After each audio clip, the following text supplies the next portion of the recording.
Hello, welcome, and thank you for tuning in to episode 33 of Triumph Beyond Trauma. I want to start this episode by expressing a huge amount of gratitude. Recently, a few listeners have reached out to share what the podcast has meant to them, and it has been incredibly humbling to hear how much these conversations resonate. Podcasting can be a bit of a solo endeavor, and sometimes I do wonder if anyone out there is connecting with what's shared here. Hearing that people are finding value, feeling seen, and even gaining a sense of validation, that means the absolute world to me. Knowing that listeners feel less alone, especially through difficult times, is why I started this journey. So, to everyone who's listened, subscribed, or shared this podcast, I thank you. Your support and connection mean more than any words can say.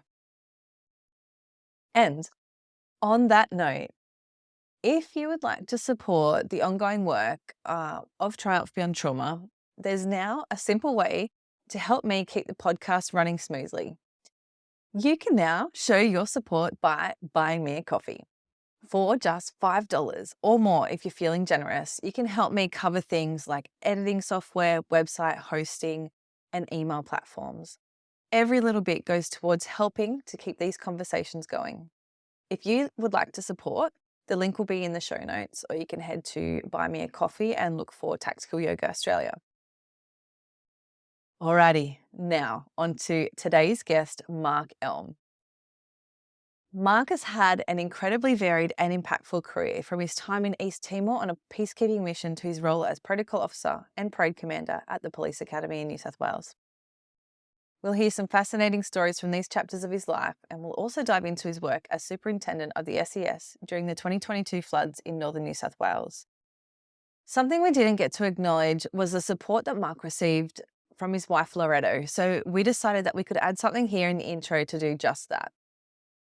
On focusing toward the often unseen yet incredibly powerful role of support systems during high-stress situations, Mark acknowledges the role his supportive wife Loretto played while he was performing his role as a superintendent and commander of the Northern Rivers Command within the New South Wales SES. During the record-breaking floods in 2022, while Mark's leadership and commitment were tested to the limit, it was his wife Loretto who stood steadfastly by his side. With a deep understanding of the PTSD he was clinically diagnosed with, Loretto became his anchor, providing not just support and stability, but also love and compassion during a time when the demands of his duty reached unprecedented heights. Her unwavering presence and empathy were vital in helping Mark navigate the mental and emotional toll of leading rescue and relief efforts with authenticity during one of the state's most devastating natural disasters in its history.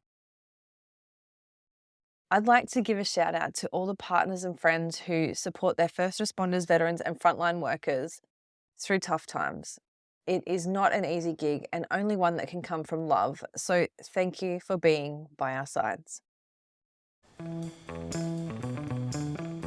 Welcome to Triumph Beyond Trauma, the podcast that explores journeys of resilience and hope. I'm Rosie Skeen, a yoga and breathwork teacher and founder of Tactical Yoga Australia. As a former soldier's wife, mum to 3 beautiful kids, and a medically retired New South Wales police officer with PTSD, I understand the challenges of navigating mental health in the first responder and veteran community. Join us for incredible stories from individuals who've confronted the depths of mental illness and discovered their path to happiness and purpose, as well as solo episodes and expert discussions. Together, we'll uncover the tools to help you navigate your journey toward a brighter, more fulfilling life. Whether you're looking for helpful insights, practical tips, or just a friendly reminder that you're not alone, Triumph Beyond Trauma has got your back. You matter, and your journey to a happier, more meaningful life starts right here. Mark Elm, welcome to Triumph Beyond Trauma. Thank you so much for joining me today. Thanks, Rosie. Pleasure to be here. So great to talk to you. Usually I start with everyone's journey in the career that they've chosen, and for you, it was New South Wales Police with a few secondments. So would you like to talk about that a little bit and what led you in that direction? Yeah, so basically I've heard some of your podcasts, right? So some of your guests, and they talk about that PrEP, for example. For those that don't know, it was the Police Recruit Education Program. And I went down with Class 243, and we were quite a large class. It was another one of those periods in time where there's election promises and the government pumps in a lot of money into police recruitment for law and order. And I was one of those. And so I went through the academy between October 89 and April of 1990. And from there, from that academy experience, I landed at King's Cross in Sydney, for those which know it. A nice, quiet little spot. Yeah, just, your typical red light district. 6.5 square kilometres of mayhem. Yeah. And how did you find it there? Because I know that you were there at a really interesting time in the New South Wales Police Force with the Royal Commission around there as well. How did you find it? I think at the end of the day, my background, I think when I draw on that, I call it my loss of innocence phase in life. Yeah. I did 4 years in hospitality prior. Mum and dad owned restaurants, went into hospitality. So I sort of had worked and had life experience. But what I would say is that when I went to the Cross, I saw things I hadn't really expected in such a, it's almost like full strength red cordial, right? For a policing environment. And you're senior pretty quick. I think 3 months in, I was the senior on the truck. And that wasn't uncommon in Sydney district. So back in the day, it was a district. And have we returned to districts? I think they have. So. I think so, yeah. Yeah. So what I'd say is that for me, with my background, quite civilized, I would have thought. I still do. Going into a animal house, basically. And it hits you between the eyes in many ways. And culture, police culture, a bit of a bullfed culture in some respects. And I say that lovingly because we all become a bit of a bullfed when we do it.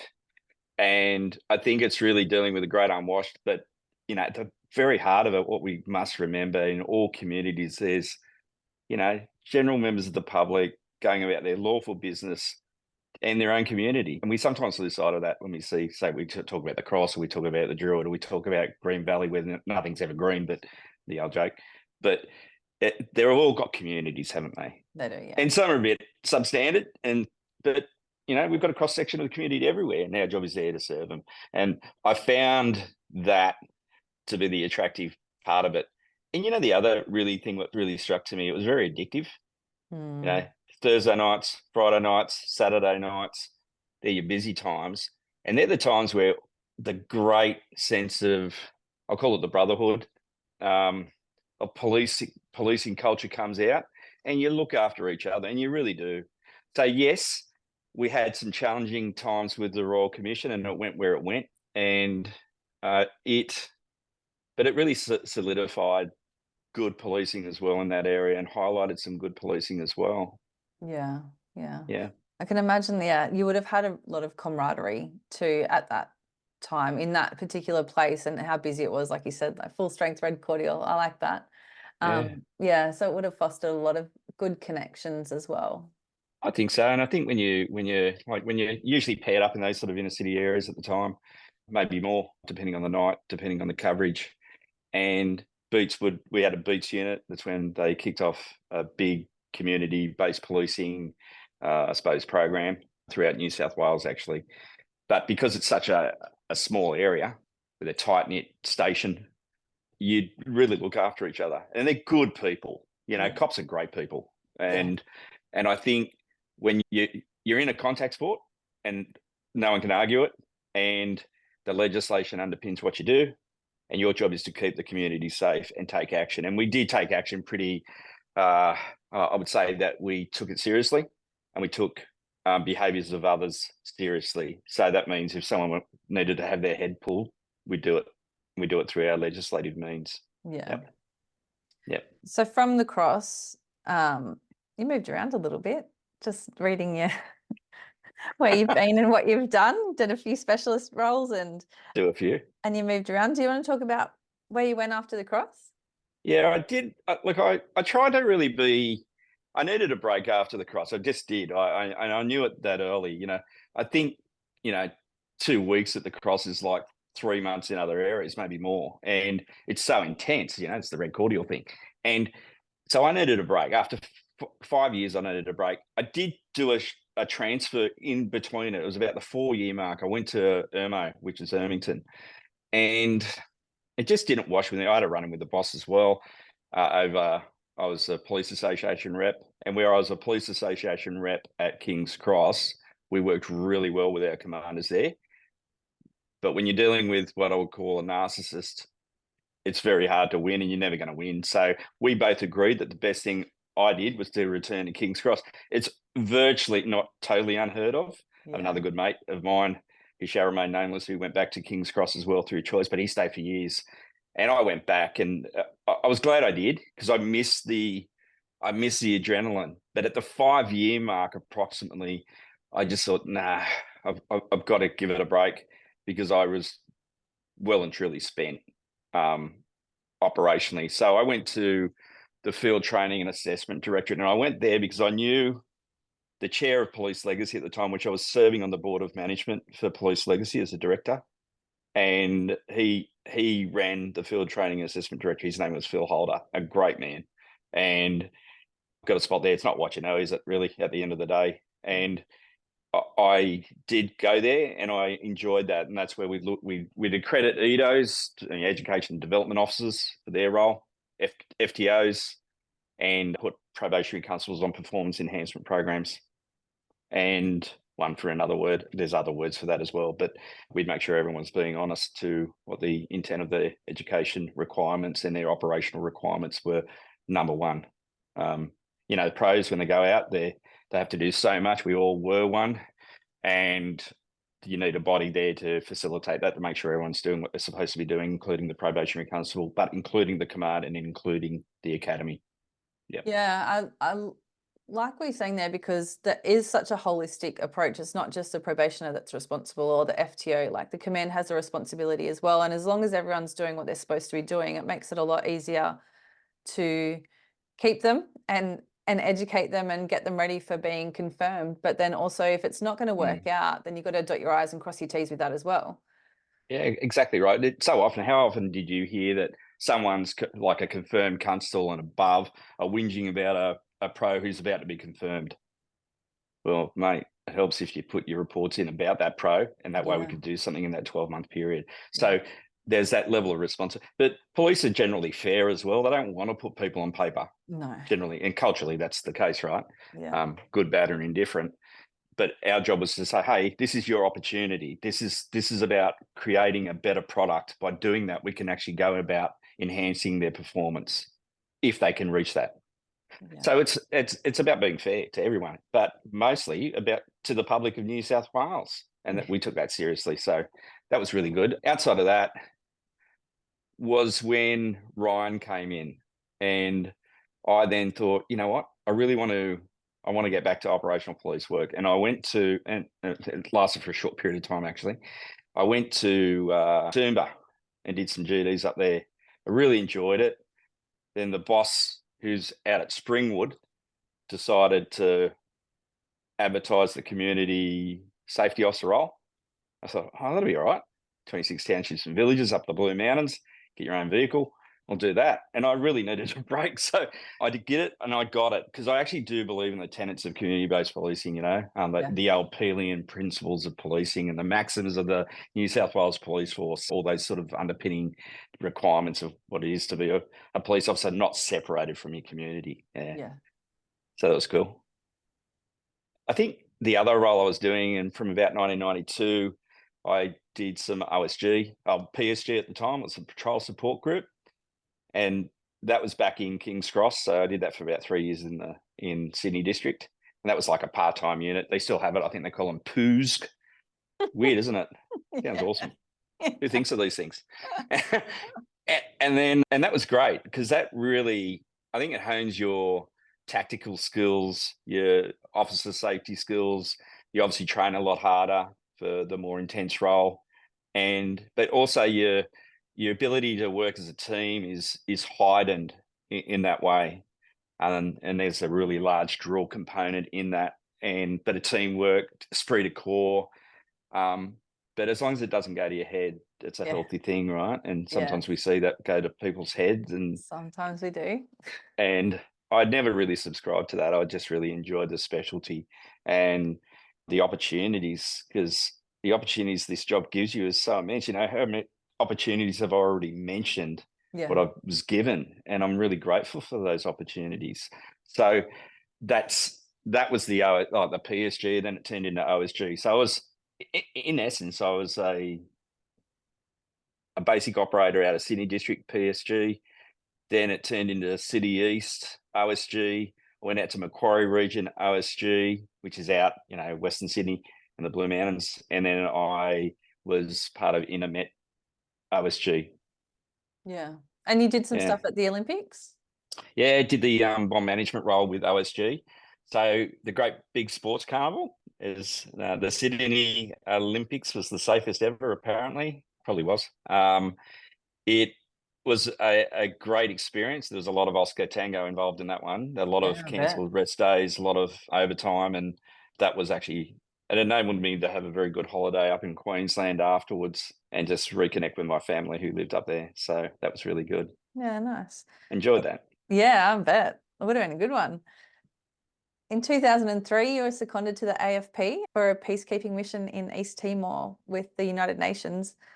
I'd love to know how that came about for you. And I really find that so interesting that you're able to do that from New South Wales Police. I didn't actually think that was a possibility. So I'd love to hear about that. Yeah, cool. Basically, they in effect kicked off around 1999. That followed a very small UN deployment by AFP members who not traditionally, but have been the mainstays of all overseas deployments for Australian policing. And only on a few occasions do they let other state and territories in. And it's usually when their numbers just can't sustain the requirements. And so this happened in around 1999. UNAMET was the first one. In effect came in. Untayet was the next. And then I came in the tail end of Untayet. And then I did UNMISET, which was the United Nations Mission of Support in East Timor, which had a law enforcement role, an executive role in policing and supervision and handing over some areas. How it came about was they just advertised it, very competitive. We only sent 41 New South Wales police to East Timor, bearing in mind in the 70s and 60s, I think even early 80s, we were deploying police over through the Commonwealth Police before the AFP, Yeah. and we were sending them to Cyprus. So, and some of your listeners might have even been involved in those deployments. But really, such a big honour, isn't it? You get to Yeah. peacekeep. Not many people know about it. In fact, not many people know about it at all. Those which do know about it, if they're not involved, they would usually say, "How was your holiday?" You go, "Yeah, mate, great, awesome." It's intense work. It is policing, and it is, but you're also an observer. So you're reporting human rights abuses, and you're living in a paramilitary environment or a military environment where our area of operations was Theatre East Timor for the Australian Army. So I would say that we were living in a warlike area, but doing peacekeeping operations. So it's in doing policing. So it's quite a unique environment. Unlike the military, we weren't given forward operating bases to operate out of. We didn't go in mass like a battalion size. We were we were living in the community without adequate pickets and security and hot and cold running water. We basically have to source your own accommodation. Yeah. Yes, so it's a completely different environment. But on the bright side of it, it's I call it the boy zone adventure, even though it's all genders. And what I liked about it was it really I really saw my weaknesses and I really saw my strengths out of it when you live like that. Yeah. Yeah. I think you learn a lot about yourself when you go through any sort of trauma or difficulties in your life. If, depending on your mindset at the time, it might not come straight away, but there's a lot to learn in those sort of situations, isn't there? Yeah, I Not, think that's that. Absolutely. I think it comes down to all your senses being active, right? yeah, So do you ever go holidaying overseas, for example, or anywhere for that matter? All your senses are activated. Your sight, your taste, your smell, your touch. And so when you think that, and then you're going into this really uncertain operational environment, and your eyes are like a child, they open up, mm, and so it's your perspective. But you've got a really good tactical role to do over there, and a complex role involving multinational partnerships. diplomacy at a scale that we probably don't deal with locally. But at the end of the day, if you can keep it real and you can keep it community driven, it's awesome. And it's really, I think Australian police are awesome, and we can go anywhere in the world and make our path our own, and the community just resonates with that style of policing. Yeah, yeah. Yeah, we're pretty laid back, aren't we? But Yeah, and that's when we a need to bonus. be. Yeah. When your name came up through a mutual connection, I recognized it immediately. And I actually said to him, I'm like, I know that name, but I don't know where from. And it took me ages, but then I realized I saw a picture of you in your full dress uniform. And I Yeah. was like, oh, that's where I know. It must have been some sort of a That date. guy. I know him. And you were the protocol officer and parade commander when I was in Goulburn back in, when was it, 2007.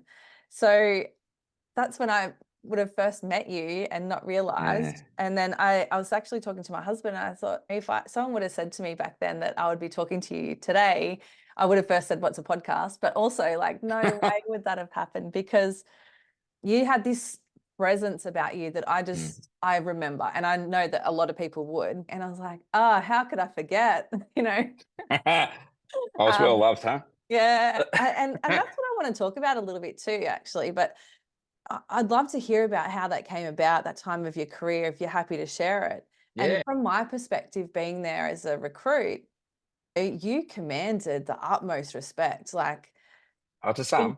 the presence, but the presence that you held yourself, like the way that you Yeah. held yourself, you commanded that for sure. In the meal room, Yeah. anywhere in the college. I feel like it's sort of like when you see a highway patrol car driving past and you hit the brakes immediately. You're not I do doing the anything same. wrong, but it's Yeah. similar. But even when I returned to the academy as a sworn police officer, I still got that vibe from you, but which is all the role, right? You know, um, the way you carried yourself, you fulfilled that role, I think, perfectly, and Well, did what you needed to do in that role to be that person at Goulburn. And I think, yeah, I don't know many people that could do that either, to put yourself in that situation. Made a yeah. lasting impression for sure. Like that's the Yeah. role that you had. But I also reflect that that must have been a somewhat maybe lonely and isolating role. Mm. And I think I would never have thought that back then, but now being what I've been through, and I just think about things a lot deeper. Yeah. So is that how it was for you? How did you come about Yeah. to being there, and how did you find it? And I'd love to hear about that, because that's obviously not a role that many police would ever perform. Or aspire to, really, for that matter. No. It came about simply by a commander of a unit ringing me and saying, "Hey, would you consider applying for the position?" I had, in the lead up to it, I was seconded to the AFP for another gig, and that was the dedication of the National Police Memorial. And we did a lot of drill facilitation projects and a lot of stuff to get everyone on the same page in terms of drill standards. So we used the Australian PAMS, of the Australian Army Drill Manual, and we got everyone on the same page. And it was necessary to do, because it's a standard that works. It has a very clear correlation back to public order and what police are doing, and that's where my passion comes from, I guess. It's that operational connection to that, and that extends to what the role is, right? So, if you think about your tactical options model, and you're talking about the center, that is communication, but your presence, right? So it's your sheer presence. It's about respect of yourself. If you can't respect yourself, you can't get that squared away, how can you respect the community in which you're serving? How can you square away your paperwork? Now, a lot of people don't see that correlation, but that's the reality of it, right? So when you walk into a park, I know that back in the day, I could walk into a room, I would command the presence of the room. 100%. Do you remember seeing, and I'm not saying that this is my idol or anything, but I saw something recently on Instagram, and I'll use it. It's the actor who played the Terminator cop. Do you remember that? Yep. And he was describing it, and I thought, yeah, that resonates with me. And basically, he got his movements of running after Arnold Schwarzenegger, for example. Yeah. And he wasn't, his frame was nowhere near him, and I'm not a big guy, right? And it just correlated on so many levels. And he said, my character was basically, I aligned it to that of an eagle, a hunter for the Yeah. pursuit. And I've been that way minded from my days at the cross. It's, I'm like a dog with a bone. It's not the Napoleonic syndrome. It's simply, no, I've got a job to do and I'll go down fighting if I have to. And so when you're doing the protocol gig at Goulburn and you're the only senior sergeant there doing it, and you're really one of a few police really enforcing discipline standards, you're a bit of not a predator, but you're in the pursuit of excellence. And I think what really, you're so dogmatic about it, but you can be respectful about it as well. Yeah. So really, in answering to your question and really breaking that down, it is isolating Yeah. because you're the only one doing it. And in some cases, we had some principals come in which were fantastic, and we had some principals which were abhorrent. And the ones which were fantastic really valued the traditions of the New South Wales Police Force. That's why I did some projects down there to honour the history. I was a project manager for the In the Line of Duty exhibition. I did that in Canberra as well, but we brought it up to New South Wales, tailored it to New South Wales. I'm using the term Royal here, but I got it funded by the organisation. Why that was important was the history of policing, 1862. When did the Australian Army kick off? 1901. Put that in perspective. Yeah. Now, there were regiments, right? There were a whole bunch of military units throughout the whole of colony of New South Wales where its borders changed. And so the history is really fascinating, right? So I think when one goes into that role, you know what it's going to be like. You've got a great responsibility to be that person and know that at every single given moment, everyone's looking at you. Yes. But is that not any different than when you go out and you rock out as a constable on the truck? Everyone's looking at you. Yeah. So by role modeling, and yeah, people are going to think, oh, Sergeant Seatbelt is the nickname they give it because you're wearing the Sam Brown belt and strap, and you've got the tippy tappy shoes on, which are high shine boots with cleats. You've got, your uniform is pressed immaculately. Your hair is always squared. Well, at the time I didn't have any hair because I shaved it off. But at the end of the day, you have to be that persona. You're the only bloke walking around outside of a Sydney position with a pay stick as part of your badge of office.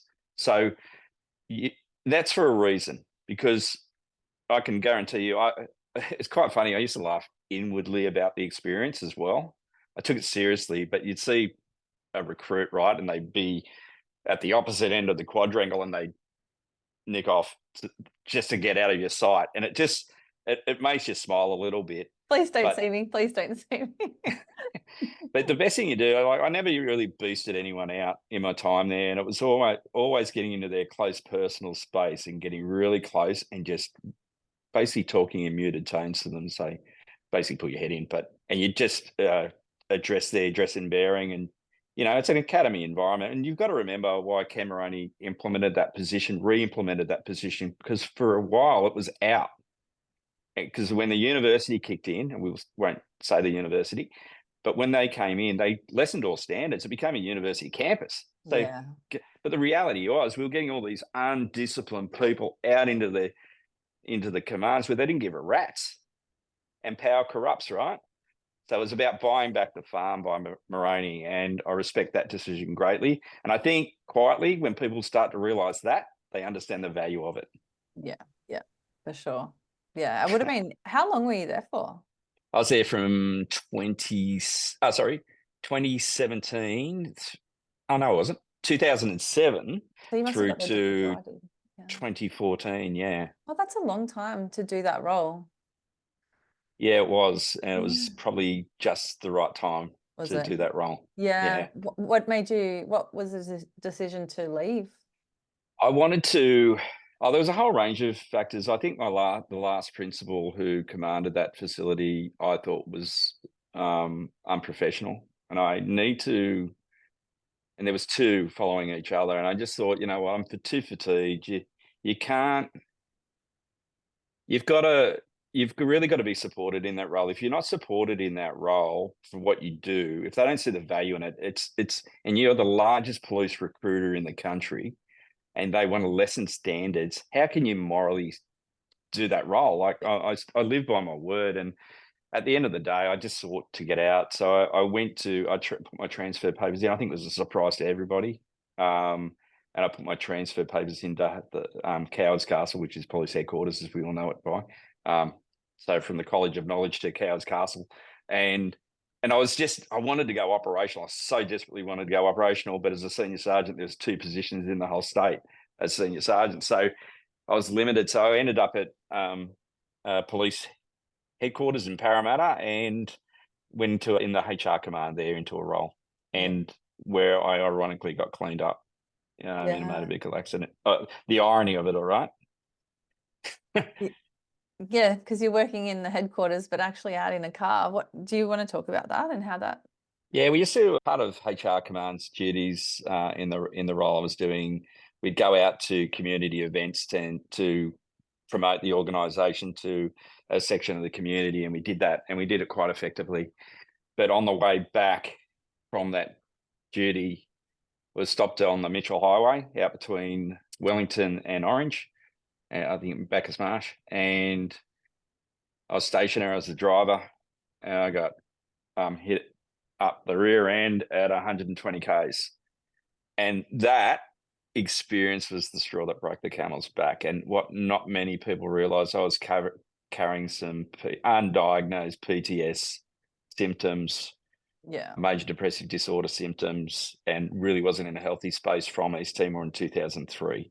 So, but I also think there was some elements of that from working at the Cross, to be honest. And this thing, it just rattled me. And with the physical injuries which I suffered, along with the mental anxiety and the trauma I suffered, and it came at the same time as I was going through a quite an interesting divorce at the time, is how I'll word it, and custody issue. My world collapsed, and I, I'm quite dignified, and I don't bag out anyone unnecessarily if they're not there to defend themselves. So I won't do that. But it takes 2 to tango always as well. If you're going to be real, you've got to be real about what your contribution is to that environment. Absolutely. Yeah.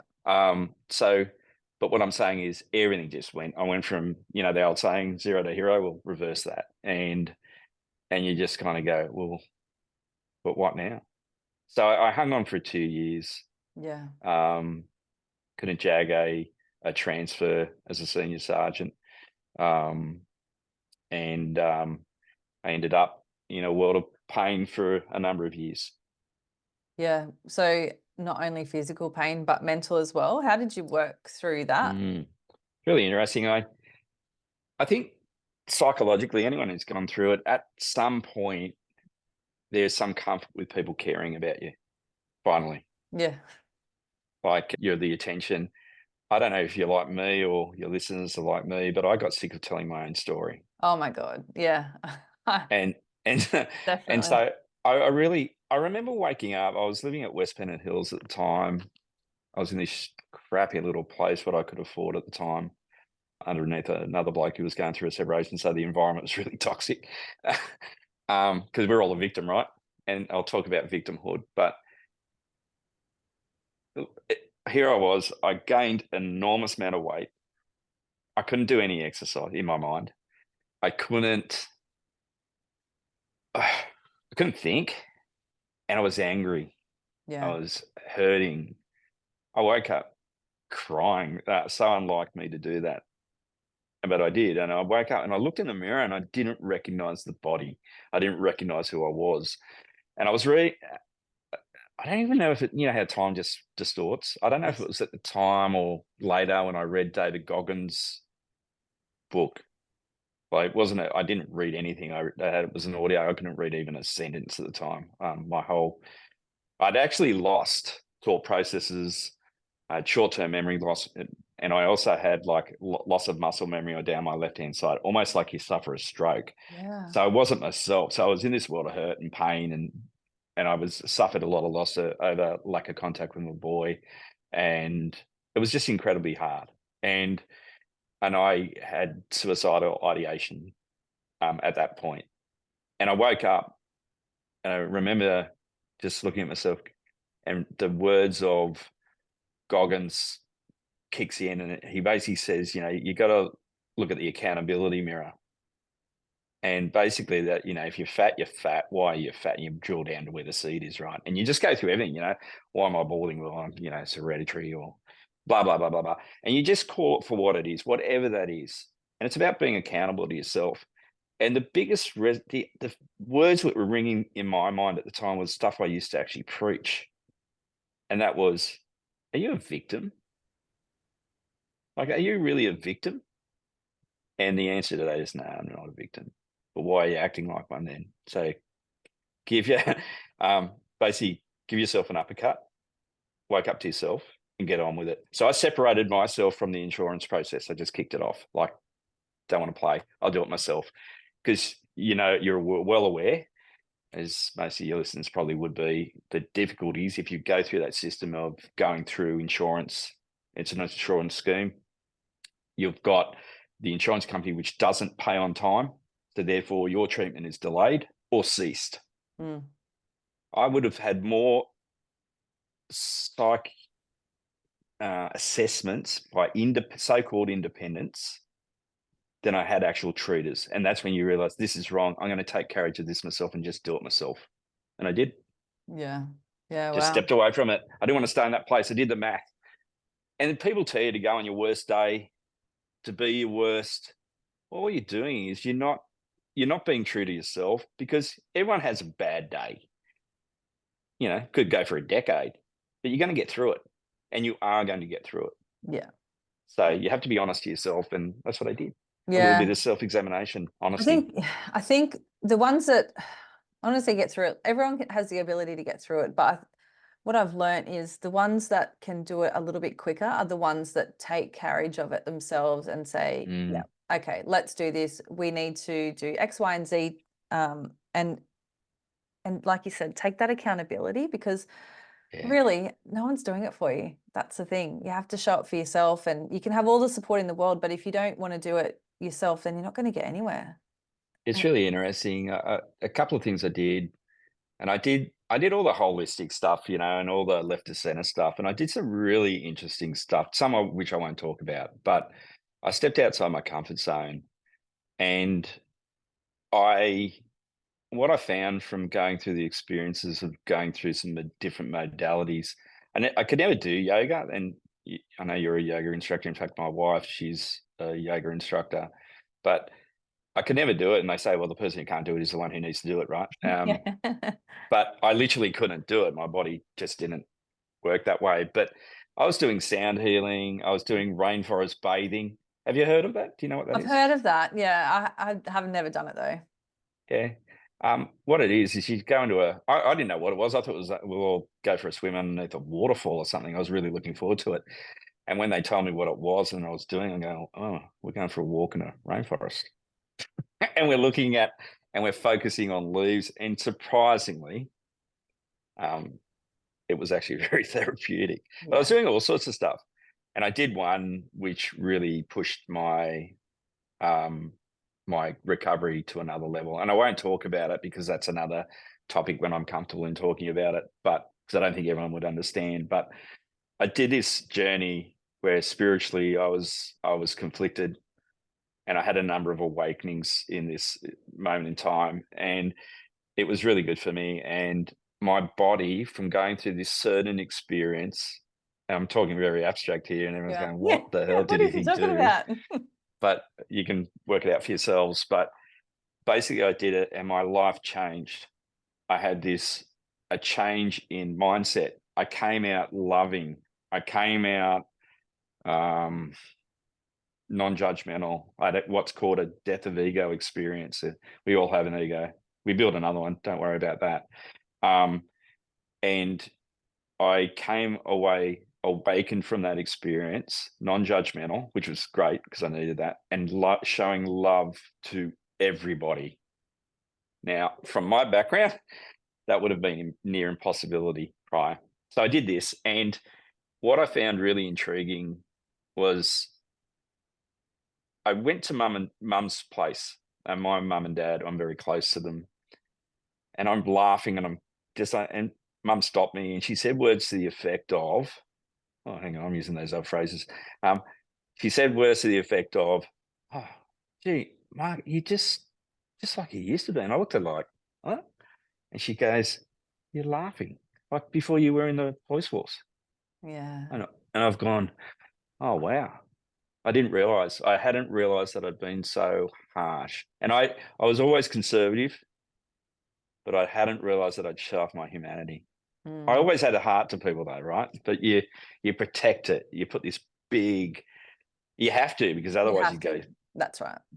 I was about to use some language probably not trauma informed there for a while, like say, stark raving mad. But the reality is it would affect you so adversely, and you do it to protect yourself, right? Because no one wants to open up those floodgates, because And what's going to come out? you're told not to as well. You're told not to show any emotion when Yep, you go to jobs, and you're told to do all these yep. things. And it's hard because that's what happens, and then it just is an automatic thing. And then it starts happening at home, and you Yeah, I don't show think, any emotion at home sometimes. And it's yeah. it's hard. Well, isn't it funny? There's two elements to that. The first thing is the showing emotion at home. Why would you even convey what you're going through to the person you love? You're Yeah. not going to do that, or you coexist with. Um, you the other point of that is when you're at a job, you've got to be their strength. You've got to be the victim's strength, the witness's strength. You got to be the community strength. So there's a lot holding on your shoulders. The weight is huge, and it's not just one job, right? No. And in a shift, depending on where you are, it's full on all the time. You're going back to back to back to back, and the range of jobs you're going from in an operational context is huge. There's got to be a breaking point that it's just doesn't. In fact, what's normal, right? What is it? I don't know. When you let me know, I don't think I there is. don't know. I don't. I don't think there is a normal, and I think there is normal. There's norms and standards of behaviours and stuff we, as a society, will cop. But you know, we see some strange things now, right? Strange ideals, and trying to get your head around it sometimes makes you think you're living in another planet, and probably we are. But at the end of the day, I think what we are talking about is just good form, poor form. Yeah. And I think we've crossed on some of those subjects today. Organizational. I think this is the other point I wanted to make out of all of this experience. Some of the awakenings for me is the moral injury you go through on a day-to-day basis in that organization. Yeah. Yeah.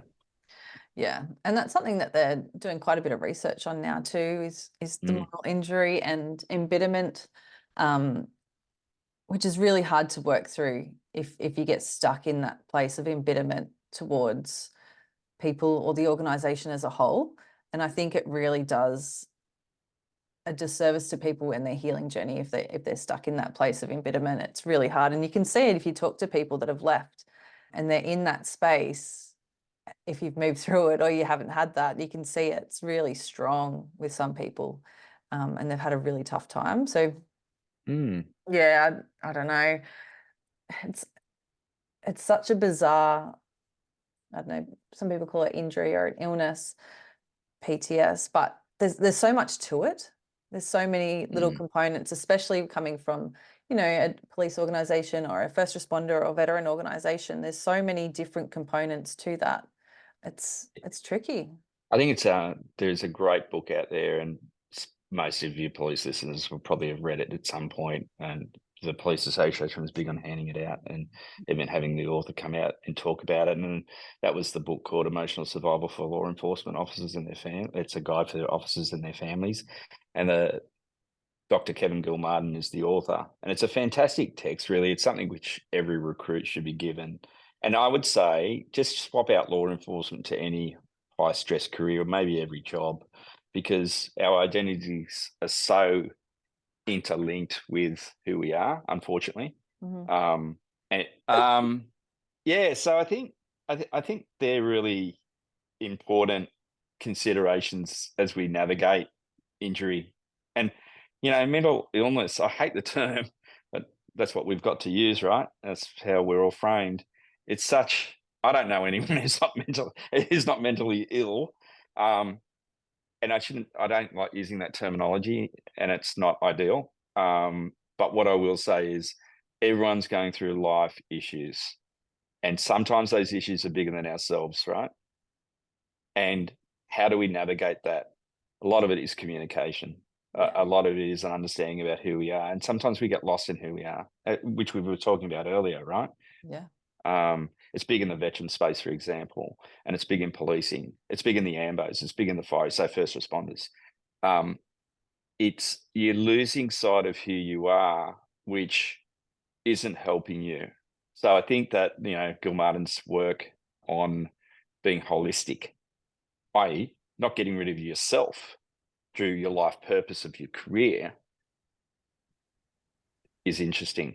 I was listening to some of your podcast guests and what they were saying, and I think when I reflect on what they were talking about in the main about how I think the main thing here is we lose sight of who we are because the bureaucratic nature and the uncaring nature of leadership, or the lack of leadership.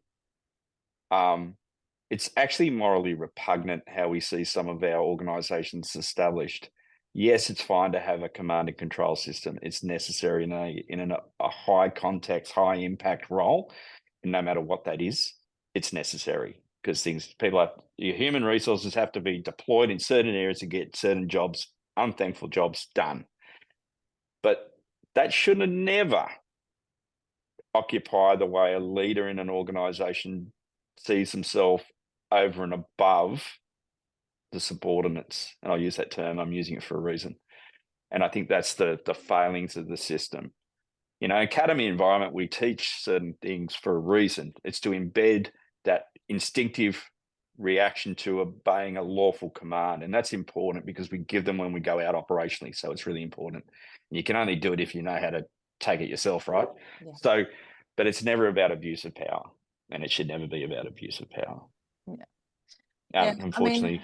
I think when you're in an environment like that too, with the rank structure and leaders, that it only works when the right people are there doing the jobs. And if, like you say, that they're not respectful of the people that they work with, it's a house of cards, isn't it? It just starts falling down, which is, what we start to see across the country with retention rates, really. People are leaving because they're not happy. Happy people don't leave jobs.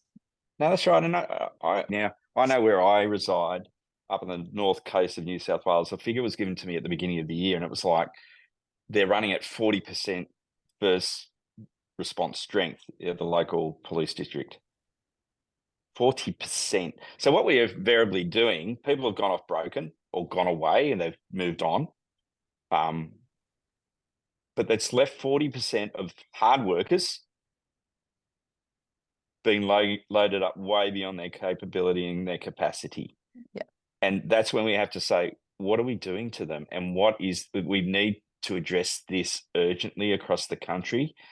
How do we do it? I've got some ideas, but it's not up to me to put that forward because I don't get it's that way above my pay grade. But I think it's always got to do with what's the must do's in policing, and what's the nice to haves. Yeah. So the must do's are your first response police. Everyone should be a police officer first and foremost.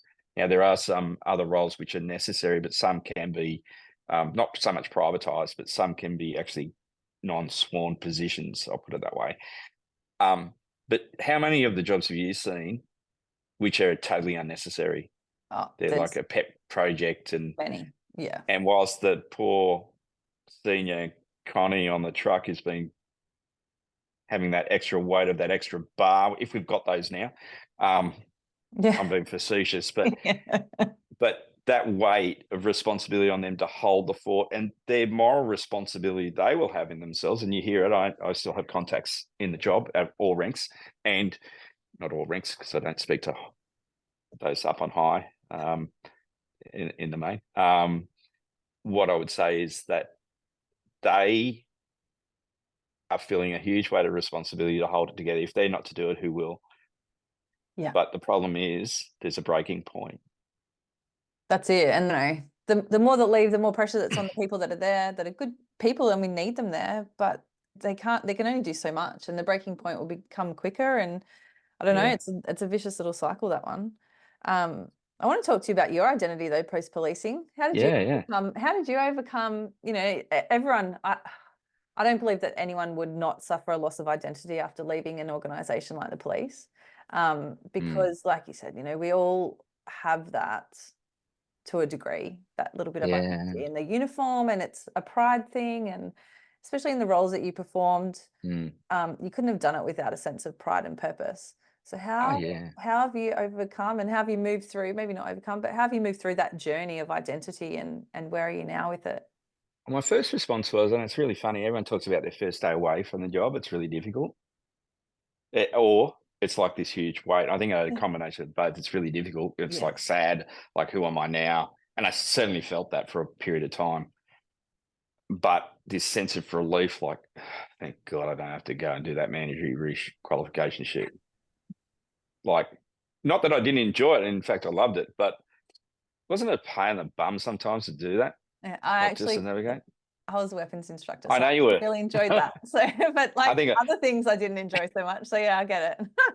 yeah, but whilst I enjoyed it, it was as you get older. I remember doing my last certification in the OSG. I was getting up there and I was getting shin splints and I was really sore. And I thought, and that year was a quiet year in terms of OSG jobs. I'm going, why am I doing it? It's like it's killing me, and it's almost like, and I've subsequently fixed that issue, but well, so the rest of my body's breaking. My legs are Yeah, fine. they're good now.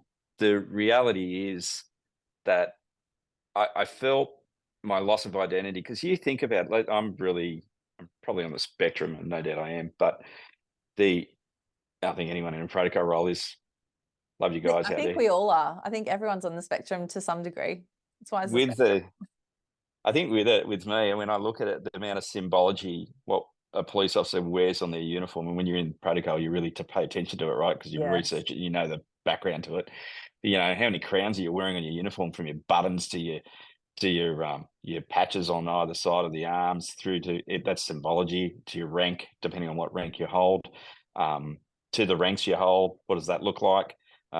To different coloured nameplates, to etc. etc. etc. So that's your identity, right? And there's your title. I am. My name is, and you put your rank, Yeah. and then you give your name. And it's always made me falter a bit. Going, I am.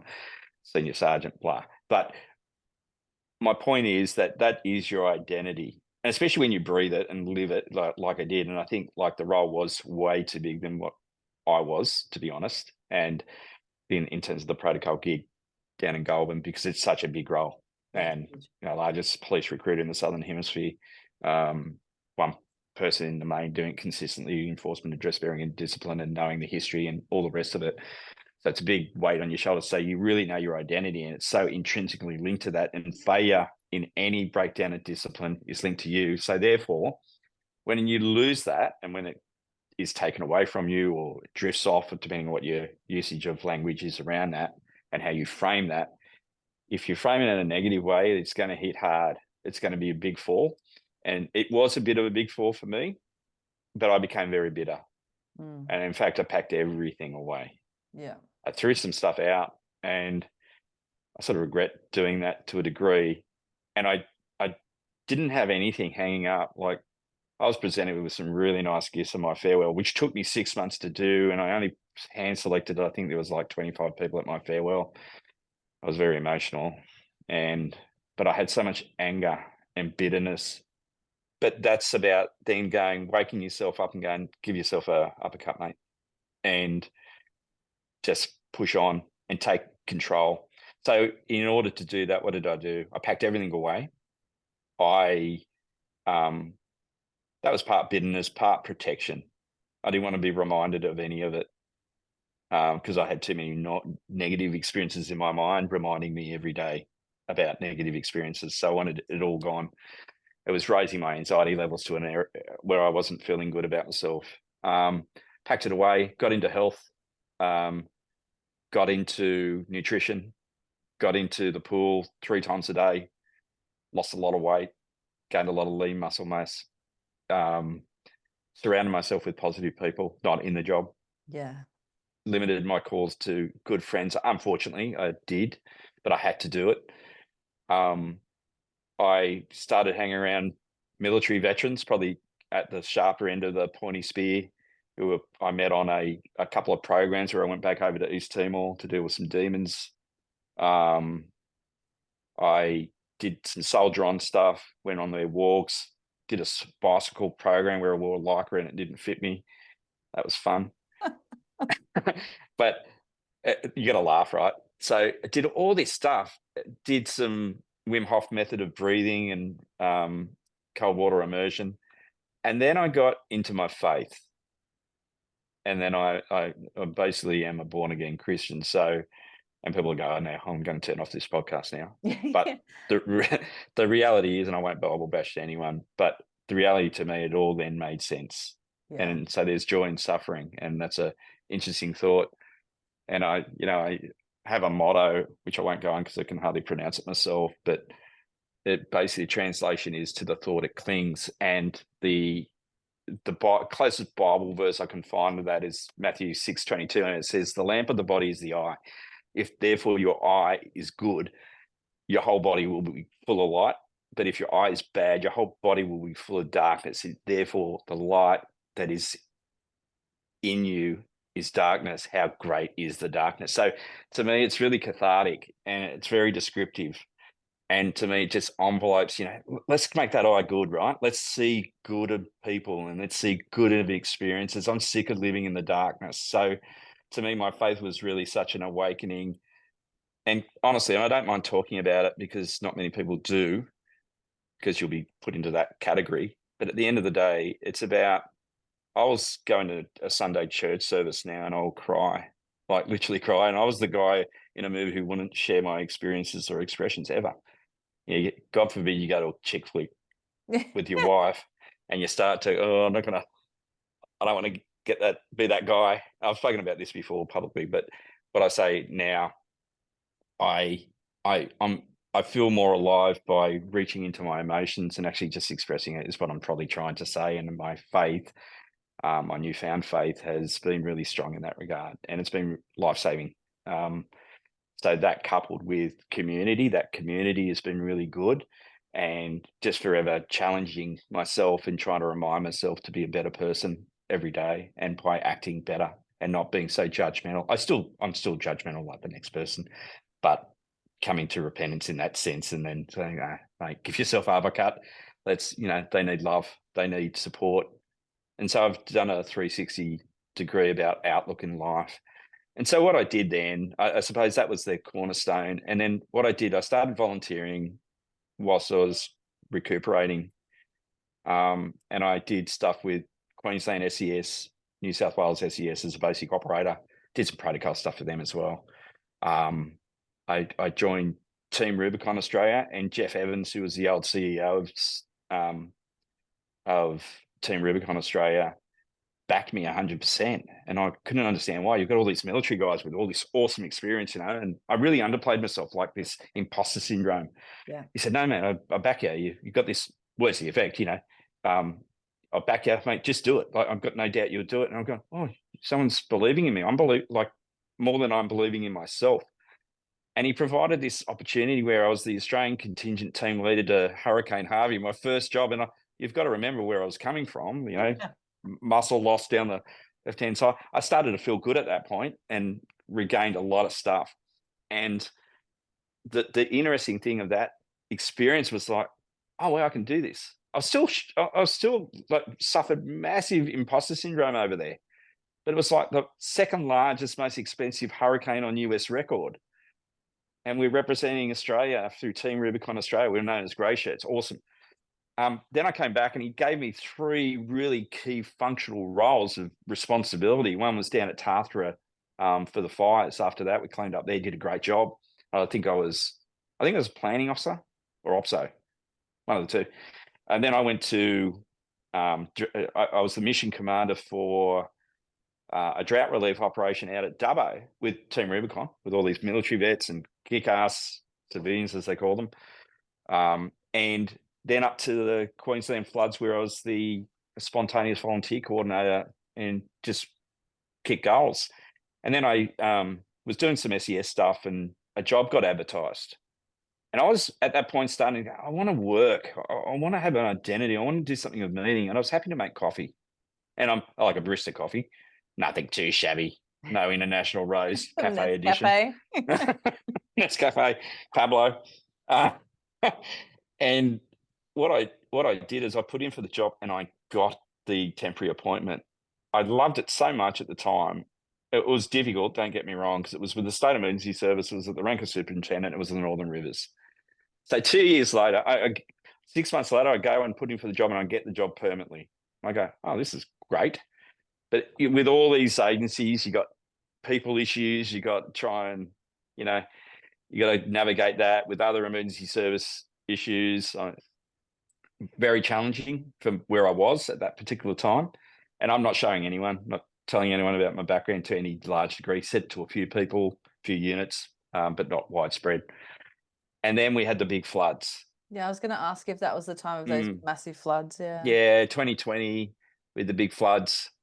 And I can honestly say I was very disappointed by certain elements. And I won't talk about it because now it's not the time or place, but I just saw some really poor form come out strategically from the organisation, from leaders who should know better.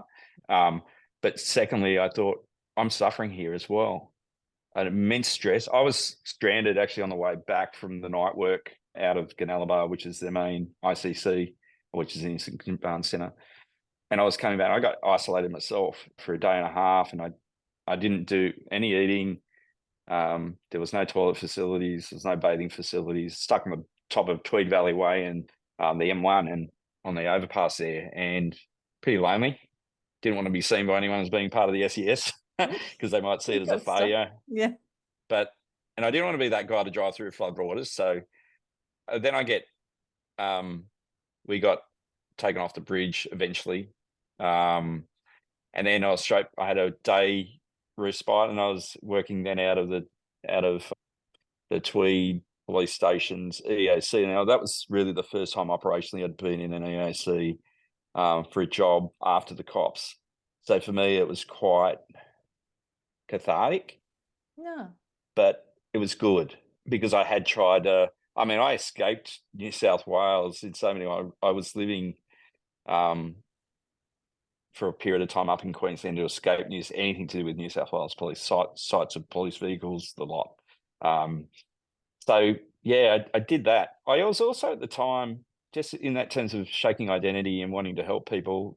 For years, I was doing police legacy in New South Wales from 1992 to 2004.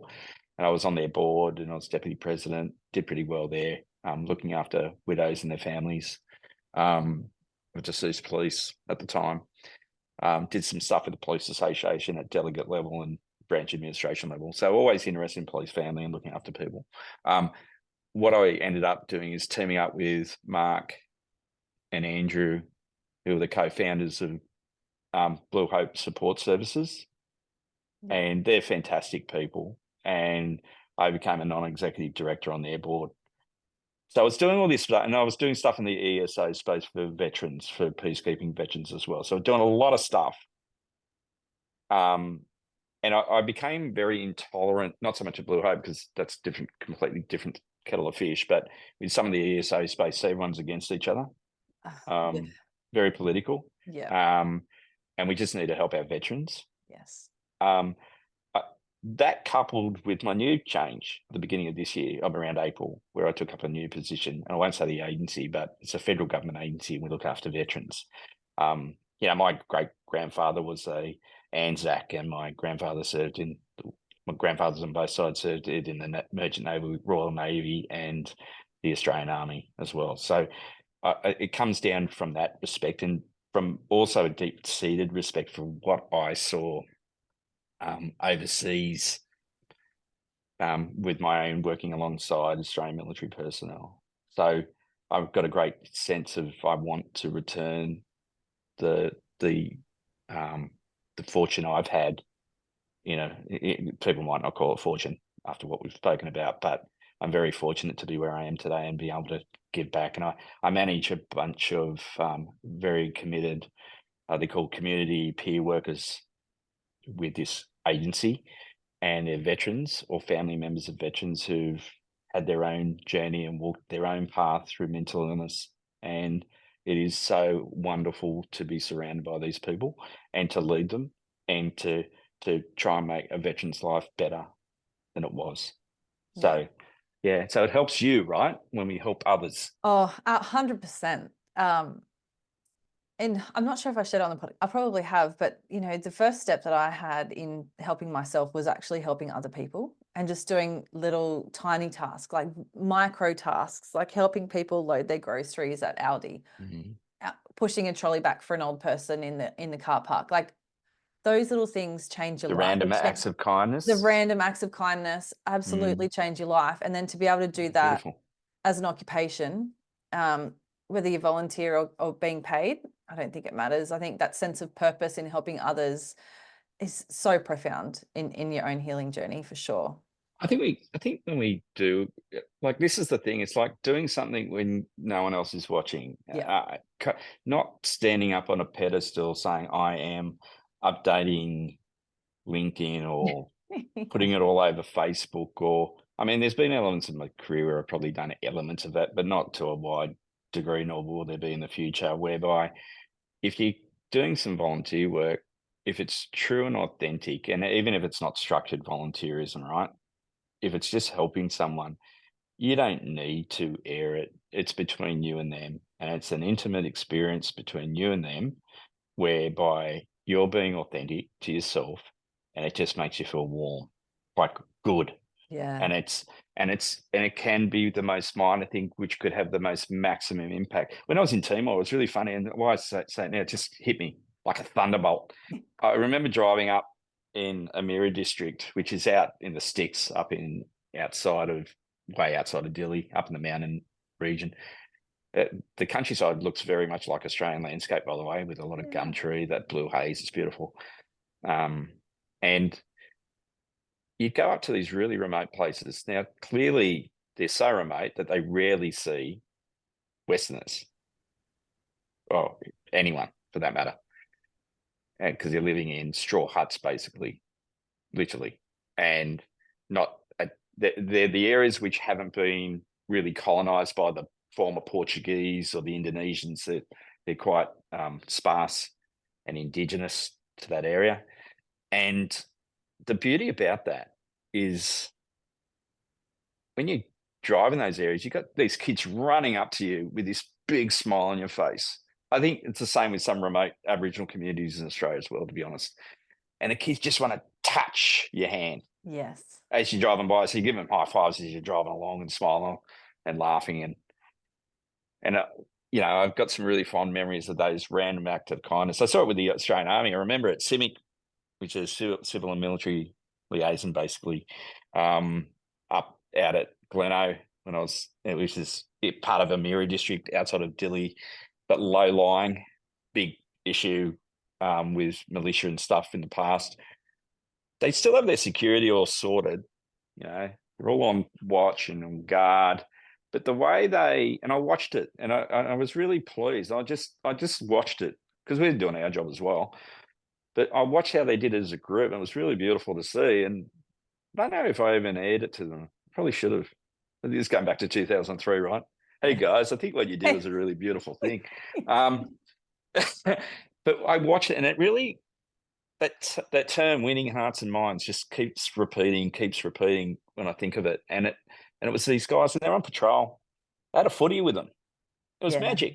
And they'd be going through these, because kids hang around no matter, and kids are kids, right? Most kids. They kicked a ball to them. It was unreal, and they were liaising, and it was the most heartwarming, proudest moment I felt as Australian probably ever. Wow. Ever. Yeah. And that was seeing them in the dirt, kicking a footy, just having fun, but still maintaining their operational tactical supremacy in the area. And it's hard thing to think. I just thought it was masterful. And these are CIMIC guys, engineers. So I just thought it was, and they were good blokes too, right? And it's just, it made me proud, really proud to see that and be part of it, in a small way. Yeah. Yeah. It just goes to show, it's not always those big things, is it? Like just a small No. thing, kicking a ball around. I just want to ask you about your office now, though, because I don't want to spread we, it too far and wide. no, just a little, you can mention it briefly, but it's still on that identity piece, though, isn't it? Your office now. So you said that you packed all your things up and you didn't want to Yeah, be reminded of it. You moved to Queensland for a bit to avoid New South Wales. yeah, But now it feels like you've come a little bit full circle where you are able to have pride in your own personal history and yeah, your journey, and you can happily display some things that yeah, remind you of, I yeah, guess, important times in your life. What do you yeah. think So about that? yeah, it's really funny. It was funny. I was setting up my office and thinking, don't want it all to be about me, but I've got this cavernous office. I call it my home office, and what I've got my plants.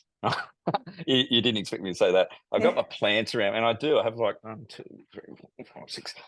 I can count. There's 7 plants, and I got them from the farm at Byron Bay. Have you ever been there? I haven't been there, but yeah, I know of it. They weren't that expensive, which is surprising for Yeah, Byron. that is surprising. Yeah. The farm is awesome. So anyone who's been there and anyone who's been there will understand what I'm talking about. So go and have a look. So there's a little nursery there, and Oka, the girl who works out of there, gave me these plants. So I purchased these plants, and they sit in my office. And it's to me, it's like that's a really important part of starting a day when you're in front of a computer, right? So the plants, Yes. I water the plants. But I thought, I've got this stuff under the stairs. I might stick it out as well, So not everything, because I got a lot of stuff. I got a lot of memorabilia, and I thought I'm going to bring out my gnome. I've got, I've just shown Rosie a gnome. So he looks after the plants when I'm not there. Oh, He's probably the spirit guide of some sort to my plants. But seriously, I've got a miniature pay stick display, which the AFP gave me, which has really meant a nice. lot to me. So that was kind of nice. I've got a, a Ben Harper picture, and Rosie's going at this point. You're not talking about all the other stuff you have. So I've got my warrant of appointment to the rank of senior sergeant or non-commissioned officer. I've got that crappy certificate of service, which is watermarked. I've still got it. It covers a coffee machine. I've got a frame display of both UN service, peacekeeping service with the AFP, and the one with the cops on the floor. I've got the maxims of the cops, and I've got. I'll just have to look. I A like picture of me. the photos. I like your photos. Yeah, so I've got a few certificates, but the main thing is, and I've got this board, and I really challenge anyone to do it. So I use Instagram. I've got on my whiteboard. It's a pin board, and it's like screenshots of Instagram of stuff I post. Because what I post, I don't think it's a wank fest. What it is it's an evolution. I can now quite comfortably say, hey, here's a picture of me and my wife and a little narrative with it. I'm pretty funny, actually. You should read it. Quite humorous. Picture of my dog. I got a picture of me over in East Timor. I got some in the OSG with all the gas masks on. We were doing some CS gas stuff. I've got some pictures of me, my brother, and my dad on there. My brother and I when we were kids, because we're identical twins. There's 2 of us running around there. Everyone got Oh some goodness. faith-based stuff. Picture of my son in various times through our lives together, and my motorcycle, and my stepdaughter. So I've got all these things and there's a picture of just some sneakers, right? And I remember doing it because I was over up in Queensland doing a big walk, and I was really sore at the time. And I took this, I just, as you do, clicked something and I posted something on with some random comment about what I was doing that day. And it was about my journey, basically. And it's on there. And what I want people to see is when they see it, is to say, oh, these things are just small ingredients of your life journey. One's not more important than the other. And so when I look back now at the cops, I can actually, or any of it, I can look back with pride. I can look back with, you know, with just gratitude that my life has gone full circle from where I was at my lowest point. I can look back to before that, but it by no way is my identity. It's really hard to describe. It's almost like a faint memory of someone else's life in some ways. Yeah. And it's a cool life. So it's up there and I go, yeah, that's pretty cool. So that's what I've got in my office. And I think, I'll probably change it all around soon where I'll probably get rid of a lot of that stuff and just pack it away again. But it was really important to go through. It was one of those journeys where I thought, I need to do this. And because I was actually angry. So from going angry to go, oh, I'll put it out, and sort of with trepidation going, but it was an important part of my development of who I am now. And now it's just like, I love riding my motorcycle. So that'll probably be taking up most of that and my family, and my dog. I was on another podcast, right? And I was asked if I got a dog, what would I get? I said, yeah, if I was going to get a dog, I'd get a dachshund. Is it Peppy? A dachshund. Yeah, you've heard it, right? So it's not Peppy. His name is Peanut Butter. Oh, well, that's pretty good. He's cool. He's groovy. We got him the first week I started in this new gig. Thanks so much for joining me, Mark. It has been an actual joy, and I love seeing a smile on your face. I said to you the other day when we spoke, I like seeing you smile because I don't think in that whole 7 or 8 months I was at Goulburn I saw you smile once. So that's really nice. I was probably smiling on the inside. Maybe, no doubt yeah. I was. Yeah, no, I would have been. Thank you so much for joining me and sharing Rosie. your story. It's actually incredible where you've been and what you've done. So I appreciate it so much. Thank you. Appreciate it. Thanks, Rosie. I hope you've enjoyed today's episode. If you have, make sure to hit subscribe so you never miss any new ones. We release fresh content every Tuesday. And while you're there, take a moment to leave us a review. I would genuinely appreciate your thoughts. Don't forget to connect with me on Instagram and Facebook at Tactical Yoga Australia and share this episode with your friends, family and workmates to spread inspiration. Your support means the world. My name is Rosie Skeen. Join me again next week for another empowering and positive episode of Triumph Beyond Trauma. Until then, be kind to your mind and trust in the magic of your consistent and positive efforts. Triumph beyond your trauma is closer than you think. Have the best week.